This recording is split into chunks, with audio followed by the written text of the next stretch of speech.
guys, welcome to another video, and today we are going to be talking about the proposed visa changes to the F class visas. Now the F class visas, of course, this also means that we're going to be talking about other student visas, which are J and I class visas.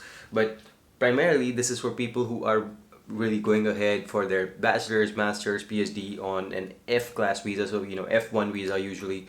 And what are the changes that are being proposed right now? Because definitely there's a lot of changes coming up, and you need to be aware of these, and you need to be aware of how they affect you, because there's a lot of misunderstanding about this. So I'm going to clarify that right now. Okay, so I'm going to take you to this article over here. It says proposed US visa changes explained, and we're going to be using this one over here. And there is definitely a very huge document that the proposal has been entailed in. Basically it's been described in. However, we're going to be using the shorter, simpler version because first off, the proposal has not been accepted yet. It's not been enforced, but definitely there's a chance that it can be enforced. And secondly, it's very long. It's going to be very hard to cover all of that in this video. Okay, so that's why we're going to be using this article. Alright, so you can see this over here. The Trump administration has proposed to eliminate duration of status visas for international students, exchange visitors, and those working in international media. So what is this duration of status? What are they eliminating? That's the number one question that should come to your mind right now.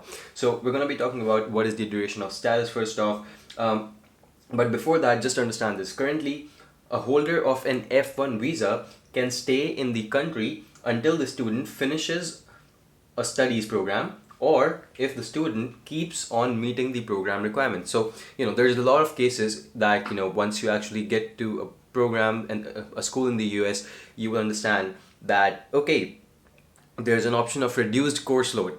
Maybe I want to just take 2 courses this semester instead of 3, something like that, and maybe I will just spend 1 extra semester in this country.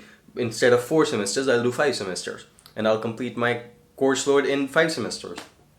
So essentially you get to stay longer, longer than the duration of your course. As long as you're making progress, you can continue doing that. You can even sometimes, when students are not making progress, a lot of times it's basically the system is not built in such a way that they'll just kick you out if you continue doing that. Of course, repeating that can definitely create problems even in today's time, but still, the system is not built like that for now, and that's what they're trying to change.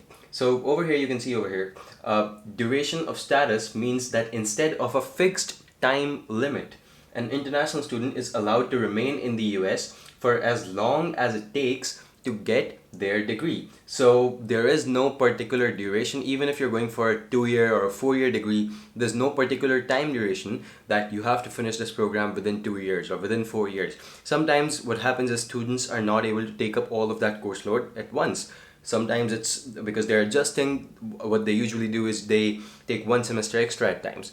And that's concerning President Trump now, because well, someone overstaying the duration of their program apparently doesn't work well for him. So that's what he's trying to eliminate. Okay, so right now this is the duration of status is in force right now, but he's trying to get this eliminated. Okay, so you can see this. As long as they take a full course load and do not violate the immigration law, for example, by working illegally, they are good. They can continue to study in that country. They can continue, and basically they can continue to take on more and more courses.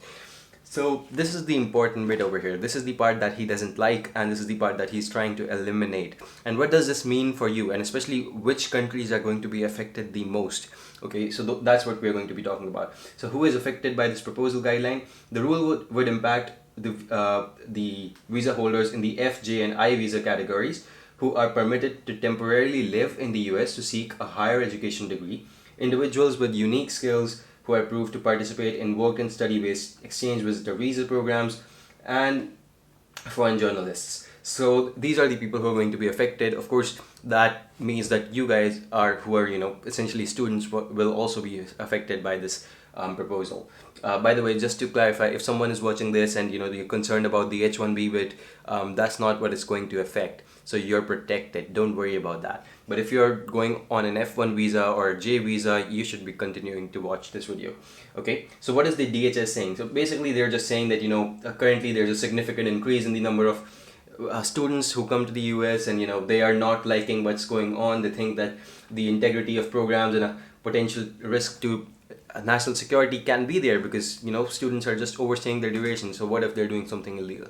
So that's what they're saying. That's the Department of Homeland Security's comment. Of course, that doesn't make a lot of sense. I mean, there should be definitely other ways to protect the country rather than limiting students' coursework or the amount of the amount of time they can complete their courses in.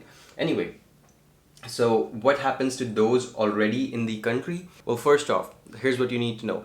This is not in force yet. It's still a proposal. Okay, so it's definitely something that can, going ahead can be enforced, but for now it isn't enforced. But let's say even if it comes into force, what's the proposal saying about the people who are already in the country? Well, if you're already studying as an F-1 visa student, this is what happens. So let me actually give you over here. The proposed rule would require most international students to finish their studies in 4 years rather than however long normally it takes them. Okay, so for example, many PhD students normally take more than 4 years to get their degree, and this is the biggest concern. But for all the people who are already in there, they would be able to remain under the pre-existing rules. Okay, that's the important bit, not to exceed 4 years from the effective date of the final rule. So if you're already in the country, that means that for the next 4 years, the already existing rule will apply to you. That is, the duration of status will apply to you. Okay, but after 4 years, that won't happen. That won't be the case, and you will again fall under the new rules.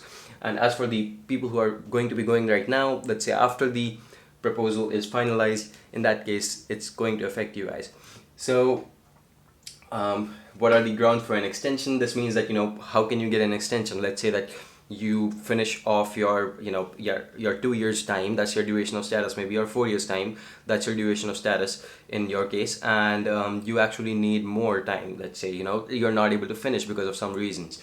So if the additional time is needed due to a compelling academic reason, documented medical illness or medical condition or circumstance that was beyond the student's control, then they will basically think about giving it to you. But otherwise, they're not really very keen, it appears so at least, that the visa could be approved in that case. So you need to remember that these are important factors.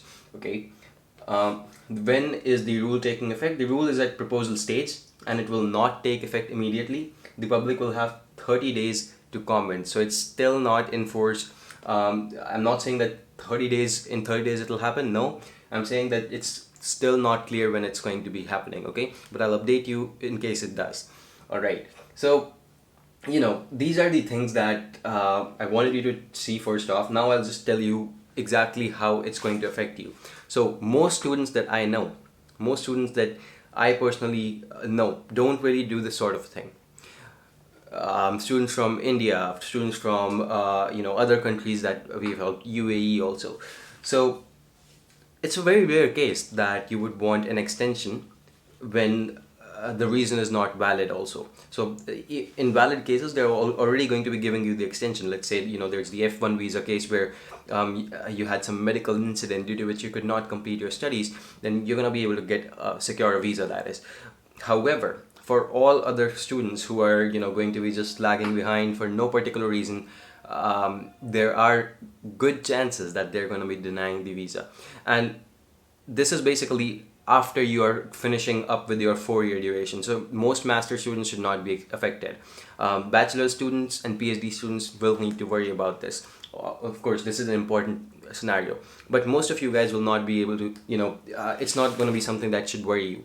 Secondly, if you are going from an F-1 visa to an H-1B visa, which most of the students do, that I know, so then you're protected. Don't worry about it, because this is only applicable for F, J and I class visas, and you're already going to be switching during your OPT period, so that's going to be okay. That's not going to be affecting you. So remember that. Don't be scared, because a lot of people are scared about this rule. They're thinking that US is not a good place to study now. It's really the same thing. As long as you were finishing up your studies within 4 years, you're good to go. You don't have to worry about anything. Okay, and the next thing I want to tell you about is there's also some other countries which will be affected by this rule, because not all of this is predicted over here, but there are some other rules. Some countries are also being subjected to a 2-year program duration, that after 2 years they have to come back to their own country. Now, luckily, India is not a part of those. There are some countries though, state sponsors of terrorism. Now, these people can only stay for 2 years, especially if they're going for a master's degree. So these would be, Democratic Republic of Korea, then Iran, Sudan, Syria, all of these countries. There's also some African countries which have violated, so according to DHS, nationals from countries linked to high rates of visa overstays greater than 10% are expected to have a limited 2-year fixed period of stay. So if your country falls under this rule that a lot of people from your country have been violating the visa, they've been staying over, basically overstaying their extension. In that case, overstaying their duration of visa, that is. In that case, your country will be basically subjected to this rule that you only basically you can only stay for 2 years. And most of these countries are African countries. A few other countries also here and there, like Nepal, also fall under this country. But apart from that, most other countries should be good enough. You're safe, you're good to go. Okay, so hopefully I clarified most of that out for you. Not a lot of this is going to affect you if you're from, let's say, India or Russia or Spain. Like, you're good to go. But still, it's good to know this because a lot of things can happen. This rule is not finalized yet, but there can be amendments, there can be things that can affect you eventually. Okay, so keep a note of that and don't be scared. Everything is good, nothing is affecting you, and hopefully this clarifies that up for you. If you like the video, if you like the effort that I've put in, subscribe to the channel and like the video, and I'll see you in the next one. Thank you so much for watching. Take care.